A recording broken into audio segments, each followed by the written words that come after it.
Gracias, buenas tardes.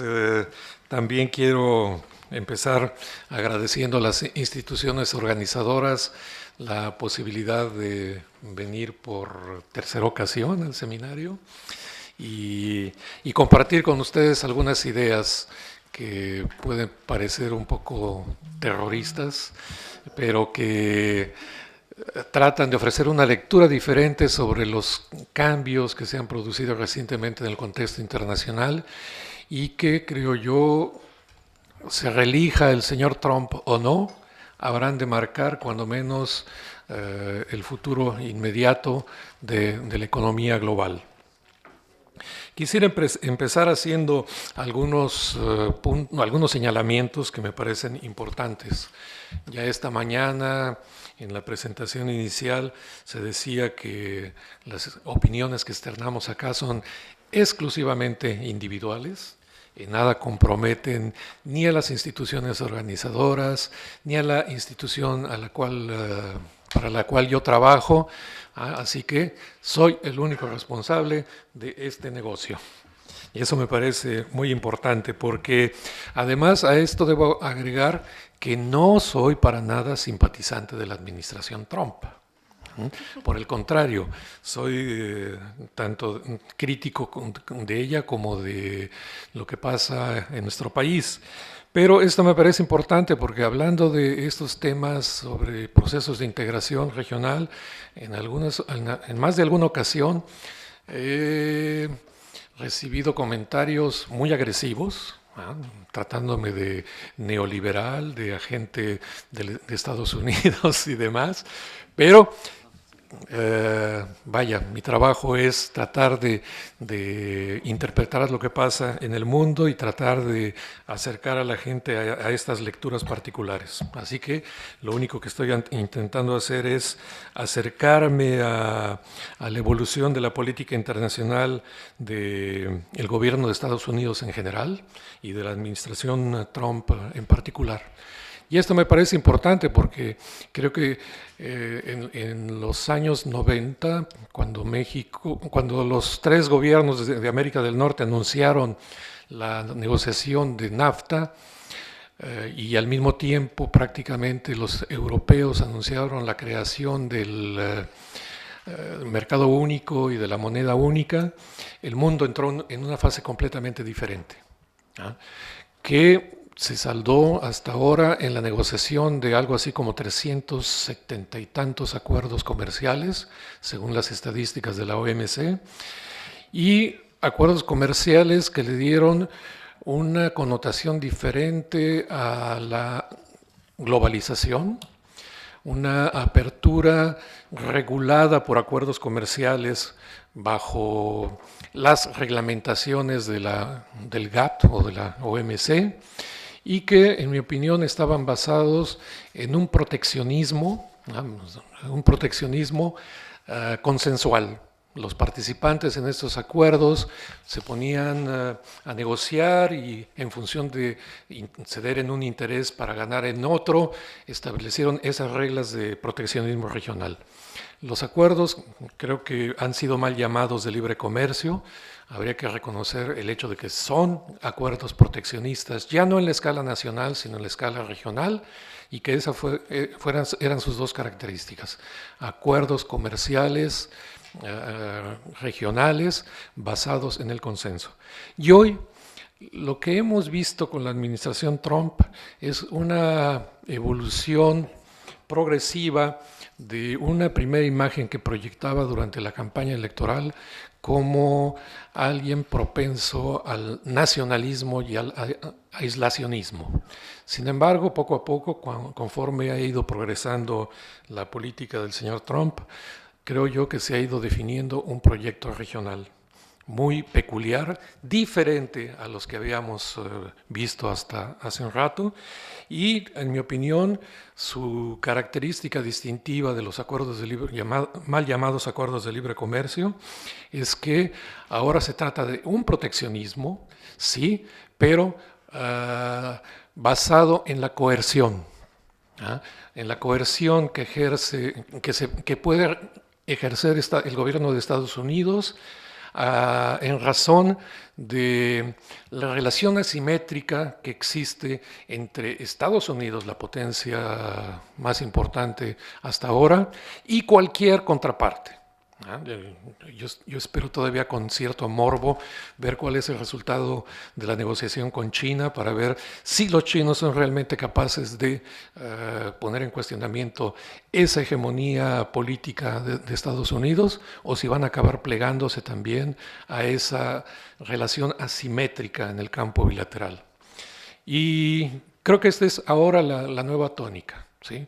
Vamos hacia un proteccionismo, cuando menos guiado por Estados Unidos, a un proteccionismo regional, pero ahora basado en la coerción. Ahorita volveremos sobre estos puntos. Lo que me interesa ahora destacar son también algunos supuestos detrás de la presentación. Quiero simple y sencillamente destacar 3 o 4, porque me parece que ahora, ante lo que estamos con la política de la administración Trump, es con una política reactiva ante un contrincante que yo creo que no se esperaban los estadounidenses. En la presentación de mi paisano y tocayo José Ignacio Martínez, él presentaba una lámina que me parece que ilustra perfectamente la situación en la cual se encuentra Estados Unidos. Por un lado, por el lado de las exportaciones globales, Estados Unidos perdió la competencia, la carrera con China. Ha sido desplazado como un actor secundario. Pero lo que los analistas no suelen luego poner, sobre lo cual no ponen atención, es el otro lado de la balanza comercial, el lado de las importaciones. Y veíamos en la lámina de José Ignacio que del lado de las importaciones, Estados Unidos sigue siendo el principal mercado de exportación global. Y entonces podríamos también decir que pese a que ha perdido la carrera por el lado de las exportaciones, la principal ventaja competitiva de Estados Unidos es la capacidad de consumo que tiene su economía. Y eso es, creo yo, lo que ahora busca explotar la administración Trump. Garantizar el acceso a su mercado, pero obteniendo ventajas comerciales para acceder a los mercados de las contrapartes. Creo yo que ese es también un cambio importante en la manera de pensar y poner en práctica la política económica. El otro punto que me parece importante también tener en mente es que Estados Unidos ahora, la administración Trump, lo que busca es restablecer las condiciones de competencia en las cuales pueda vencer a su oponente chino. ¿Sí? Se ha discutido aquí el tema de la integración de cadenas de valor. Esto obviamente tiene su expresión geográfica, espacial en los procesos de integración regional. Y yo creo que en el caso particular de China nos encontramos con un montón de ventajas que hasta ahora nos han pasado desapercibidas. En primer lugar, hay un proceso de verticalidad institucional en el proceso chino. En la cúspide tenemos un partido comunista. Y ojo, para aquellos que siempre nos hablan de la reproducción del modelo chino, habría que empezar por tener partidos comunistas en cada lugar donde quisiéramos reproducir el modelo chino, si no, no funciona. Tenemos un partido comunista que controla el gobierno chino, a través del gobierno chino controla las instituciones del Estado, a través del Estado controla las empresas estatales, que son el gran instrumento de la proyección económica internacional de China. Y a través de esas empresas estatales, de alguna manera, modula el desarrollo de sectores económicos importantes en la escala regional. Y a eso añadémosle también los mecanismos específicos para controlar las actividades de las empresas transnacionales localizadas en China. Y con este conjunto de factores podemos explicar en mucho éxito chino, pero también la necesidad de una administración estadounidense de restablecer condiciones análogas para competir con ese contrincante que ha resultado con medios hasta hace rato inusitados. Y entonces creo yo que el gran problema para la administración estadounidense a finales de Obama y al inicio de Trump era cómo responder a este reto, y una de las cosas que creo yo que los asesores del señor Trump rápido llegaron a la conclusión de que ya no podían responder únicamente con los recursos nacionales de Estados Unidos. Había que buscar también construir un proyecto regional para restablecer las condiciones de competencia con una China que ha logrado integrar a los países del este y sudeste de Asia, que es ahora la principal socia de Estados Unidos mismos en términos comerciales, de Europa y de muchos países latinoamericanos. Entonces, a este proceso de integración de China había que responder con un proyecto de integración encabezado por Estados Unidos. Y eso es, creo yo, ahora el rasgo novedoso, y es de lo cual voy a hablar yo a través de mi presentación. Mi trabajo ha ido en progreso. Llevo desde 1993 trabajando sobre los temas de integración regional, de integración económica en Asia del Pacífico primero, después en la región del Pacífico en su conjunto, y algo deja el conocer históricamente el proceso. Y ahora me parece que la formulación de este proyecto de la administración Trump podemos apreciarlo en tres grandes hitos políticos.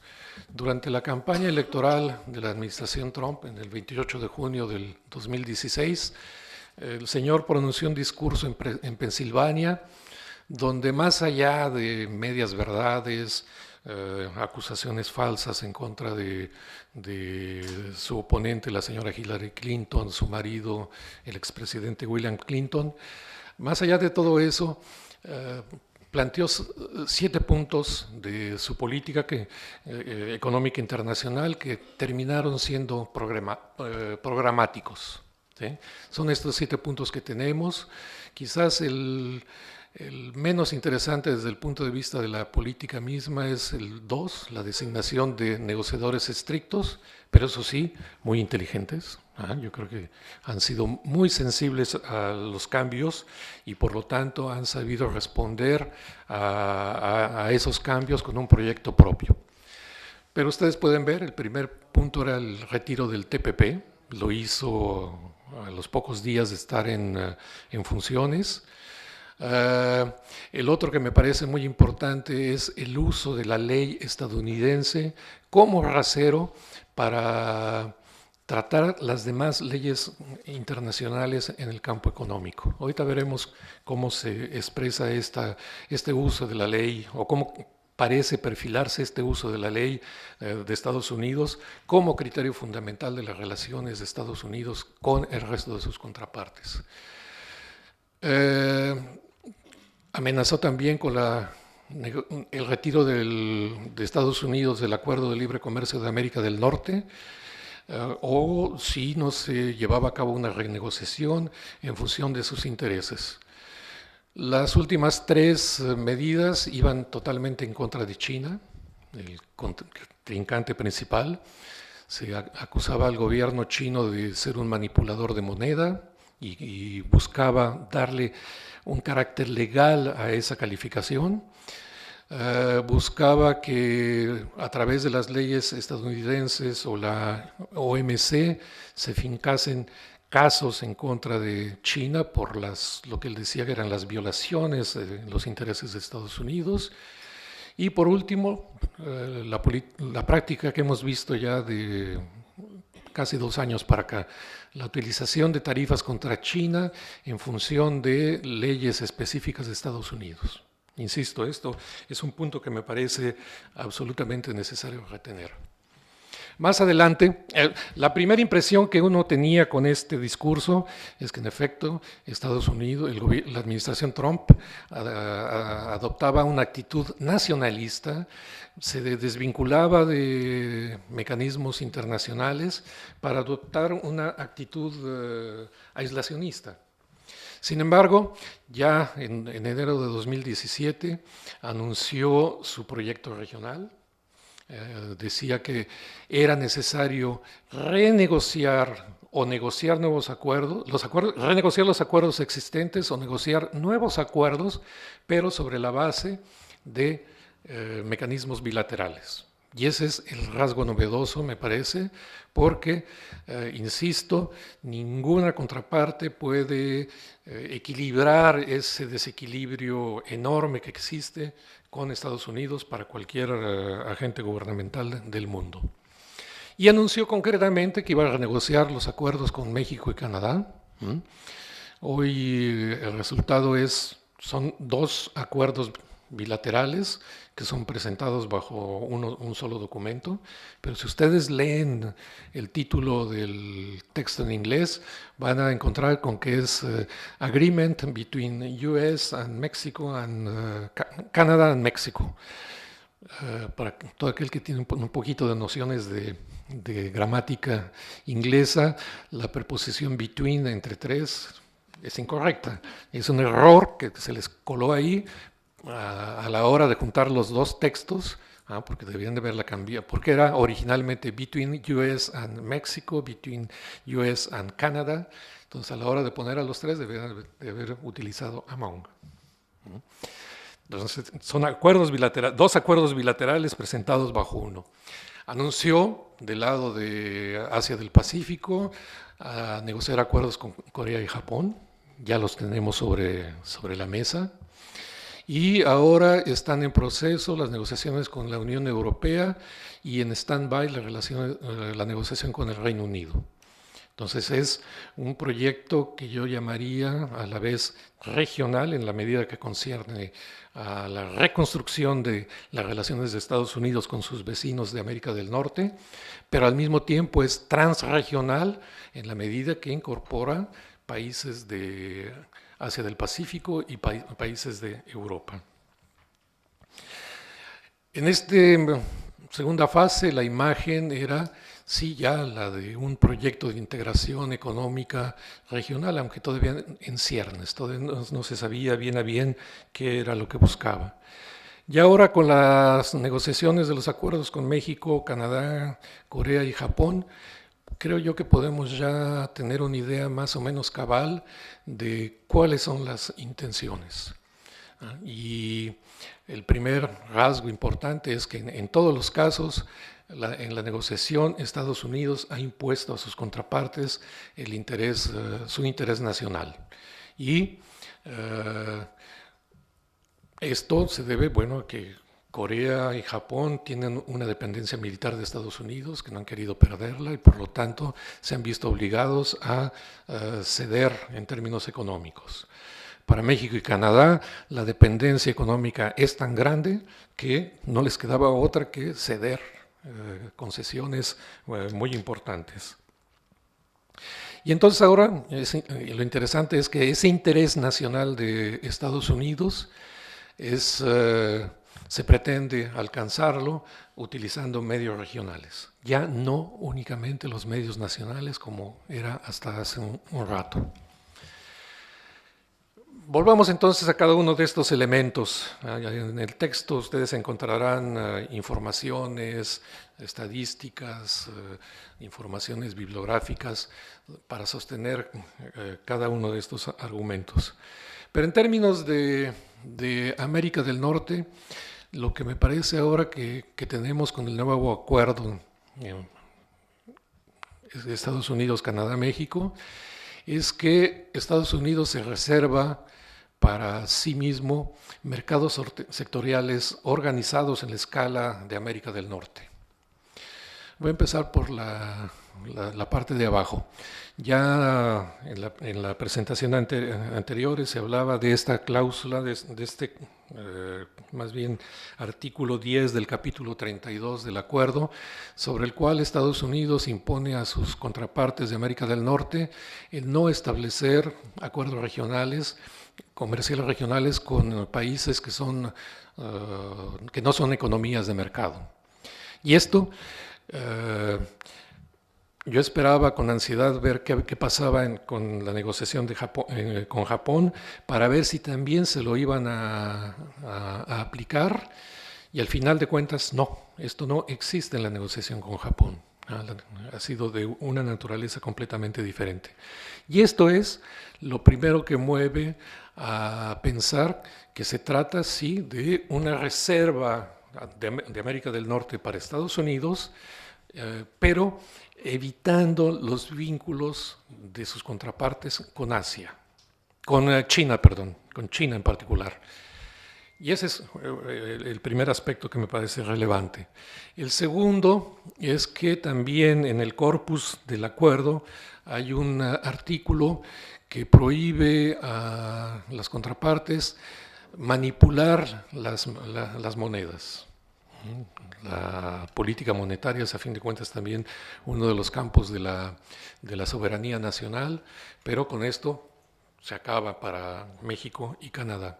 Y esto es importante porque, así como en el caso de Canadá y México es una estipulación del acuerdo formal, en el caso de Corea fue un memorándum de entendimiento colateral a la negociación, a través de la cual los coreanos también aceptaron esta restricción. Y ustedes saben, en términos jurídicos necesitan antecedentes para poder después, ante un tercer caso, recuperar ese antecedente jurídico para decir, miren, ustedes son también, de acuerdo con las leyes estadounidenses, ustedes son manipuladores de moneda. China obviamente es el primero, pero cualquier otro país está sujeto a utilizar el rasero de la ley estadounidense para ser calificado como tal. Y este es el otro punto que me parece importante, porque a fin de cuentas Estados Unidos ahora busca salirse de los compromisos legales en el campo multilateral. Ya lo hemos visto, que se ha retirado de la UNESCO, acaba de salirse de ¿cuál otra institución también de las Naciones Unidas? Y el año pasado, en el marco de APEC, no hubo una declaración final porque los representantes estadounidenses no aceptaron ninguna de las medidas propuestas por las 20 economías restantes de APEC para renovar la OMC. Y esto, obviamente, era señal de que la OMC no es para nada ahora un mecanismo a través del cual se somete Estados Unidos a las decisiones, sino que puede utilizar los mecanismos de la OMC interpretados bajo el sistema legal estadounidense. ¿Sí? Ahorita volveremos sobre ese punto. Sí. Sí. Luego, lo que tenemos en términos de contenido del Acuerdo de América del Norte es la integración de sectores que, en mi opinión, van a estar reservados para Estados Unidos. Y el eje de esta integración es el sector automotriz. Ya también se habló de las reglas de origen restrictivas, pero a eso habría que añadirle también el hecho de que parte de las reglas de origen ahora implican también la integración del sector del acero, los sectores del acero y del aluminio, con un alto contenido local para cualquier vehículo que vaya destinado a Estados Unidos. Esto también tiene que ver con la integración al mismo sistema de los sectores de la industria eléctrica, electrónica y de la industria metalmecánica, de la cual tanto Estados Unidos como México son altamente deficitarios. Entonces aquí vamos a tener un eje de integración fundamental para el cual el gobierno mexicano debería ya estar tomando medidas prácticas para sacar la ventaja de la cual se hablaba al final de la discusión en la mesa precedente. El sector agrícola mexicano va a estar abierto a los transgénicos, es decir, a las grandes empresas, los grandes laboratorios estadounidenses. México no tiene este tipo de empresas. Los sectores de medicinas, derechos de propiedad y algunos otros también estarán sometidos a los intereses de Estados Unidos, y quizás si no se aprueba el acuerdo por el lado de Estados Unidos, si no es ratificado, tal vez los demócratas, que son todavía más drásticos que los republicanos a la hora de renegociar, introduzcan medidas más restrictivas para sus contrapartes en estos dos sectores. Luego, rápido para no cansarles mucho, las negociaciones con Corea y Japón. Ya les decía, aquí hubo un memorándum de entendimiento para prohibir a los coreanos manipular la moneda, y con esto ya Estados Unidos tiene sus antecedentes jurídicos para recurrir a esta medida cuando le venga en gana. Ha habido concesiones de los dos lados. Corea tuvo que establecer concesiones que me parecen terribles. Quizás la más inocua es ampliar una cuota de exportación de Estados Unidos al mercado coreano de 50,000 unidades por cada productor instalado en Estados Unidos. Eso quizás sea lo menos drástico. Pero, por ejemplo, todas las normas de seguridad y de control ambiental de Corea, que son más restrictivas que las de Estados Unidos, fueron desechadas para que estos vehículos y las autopartes producidas en Estados Unidos simplemente cubran las reglamentaciones estadounidenses y sean introducidos al mercado coreano. Una cosa inusitada. Corea tenía restricciones enormes desde 2004 a las importaciones de carne bovina de origen estadounidense. Se han establecido cuotas crecientes libres de aranceles. Y en materia de acero y aluminio, pese al anuncio inicial, los coreanos ahora tienen también una cuota equivalente al 75% del promedio de las exportaciones entre 2015 y 2017. Así que ahora estamos ahí también con restricciones para el acceso al mercado coreano. En el caso de Japón, aquí nos encontramos con cosas interesantes. Por ejemplo, para la solución de controversias, adoptaron tal cual la reglamentación del GATT. Se ahorraron muchos problemas para negociar ese tema y simple y sencillamente dicen mutatis mutandis, lo pasamos a este acuerdo y se acabó. Y este es otra vez sintomático, ¿sí? La reglamentación del GATT ahora va a ser interpretado de acuerdo con las leyes comerciales locales. Y van a tener ahora una casi liberalización del mercado agroalimentario japonés. Hay 575 ítems incluidos en la negociación. Solamente van a permanecer alrededor del 15% de esos ítems con algunas tarifas mínimas, pero que se van a reducir progresivamente y van a mantenerse en un estado mínimo, pero el resto, el 85%, desaparecen o de inmediato o en un plazo no más allá de 15 años. Entonces, la economía japonesa va a ser una de las economías más abiertas del Pacífico, obligado por el gobierno de Estados Unidos. Y obviamente esto para Japón será un problema porque sus socios del CPTPP van a presionar para tener iguales concesiones que Estados Unidos, lo cual les va a desbalancear.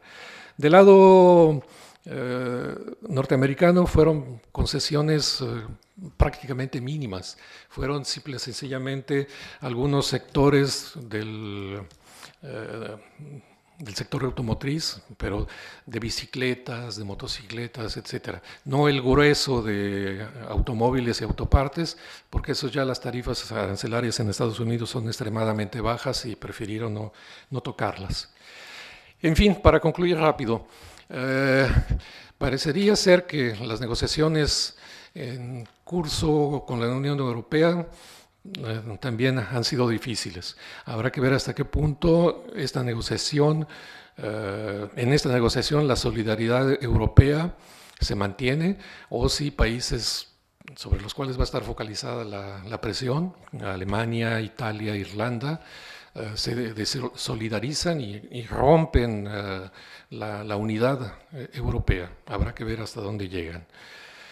En la reunión de APEC de hace 2 años, el vicepresidente, no, en la del año pasado, el vicepresidente Pence había anunciado que otro socio de APEC también estaba en negociaciones. En los corrillos se hablaba de Taiwán y habrá que ver hasta qué punto también de ese lado prosperan negociaciones. Pero implicaría también romper la política de una sola China al negociar con Taiwán.